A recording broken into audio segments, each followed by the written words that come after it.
V news Lahore से मैं हूं आरिफ मलिक। इस वक्त मैं मौजूद हूं लाहौर के इलाका गवाल मंडी में। ये इलाका ख्वाबों के हवाले से तो मशहूर रहा ही है, लेकिन ये इलाका गैंगस्टर्स के हवाले से भी मशहूर रहा है। मैं बात कर रहा हूं ख्वाजा तरीफ गुलशन और तीफी भट्ट की।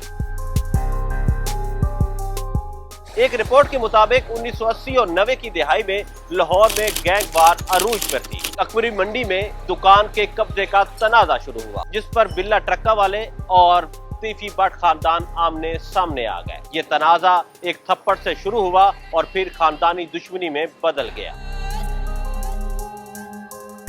तीफी भट्ट के कजन ख्वाजा कील और गोगी भट्ट भी इस गैंग का एक अहम रुकन था। पुलिस रिपोर्ट के मुताबिक दोनों भाइयों के ऊपर कई कत्ल के मुकदमात, स्मगलिंग और जायदादों के कब्जे के हवाले से मुकदमात दर्ज रहे। कहा जाता रहा है कि साबिक सदर परवेज मुशर्रफ की भी इस खानदान से काफी दोस्ती रही है। 1994 में बिल्ला ट्रक्का वालों का कत्ल हुआ तो उसका मुकदमा भी तीफी भट्ट और गोगी भट्ट पर दर्ज हुआ। बिल्ला ट्रक्का वाला के बेटे टीपू ट्रक्का वाला ये ऐलान करते हैं कि वह अपने वालिद का बदला जरूर लेगा, जिसके बाद लाहौर में गैंगवार और खानदानी दुश्मनी का एक नया बाब शुरू होता है। ये गैंगवार लाहौर में कत्ल, वसूली और खौफ की अलामत बन जाता है। सन 2010 जब टीपू ट्रक्का वाला दुबई से लाहौर एयरपोर्ट पर पहुंचते हैं तो उनको भी वहां पर कत्ल कर दिया जाता है। इसका मुकदमा भी तीफी और गोगी भट्ट पर दर्ज होता है। सन 2024 जब उनके टीपू ट्रक्का वाले के बेटे अमीर बलाज एक शादी की तकरीब में पहुंचते हैं, उन्हें भी वहां पर कत्ल कर दिया जाता है। इसका मुकदमा भी तीफी और गोगी भट्ट पर दर्ज होता है।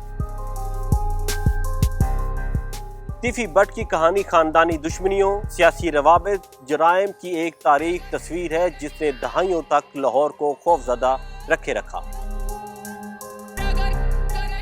2008 में जब शहबाज शरीफ दूसरी मर्तबा पंजाब के वजीर आला बने, 20 बड़े गैंगस्टर्स की लिस्ट बनाई गई, जिसमें तीफी भट्ट और गोगी भट्ट नुमाया थे। अमीर बलाज कत्ल केस के बाद तीफी भट्ट इस्लामाबाद से ग्लासगो रवाना हो जाते हैं। ग्लासगो में वीजा खत्म होने की वजह से वो दुबई आते हैं। लाहौर पुलिस को मतलूब तीफी भट्ट का पता चलता है। लाहौर पुलिस तीफी भट्ट को गिरफ्तार करती है और 10 अक्टूबर को पाकिस्तान लेकर आती है। 11 अक्टूबर को सुबह तीफी भट्ट को रहीम यार खान से लाहौर लाया जा रहा होता है कि साथियों की फायरिंग से तीफी भट्ट जाँ बाग हो जाते हैं। 3 दहाइयों से जारी ये दुश्मनी अब खत्म होगी या नहीं, ये कोई नहीं जानता।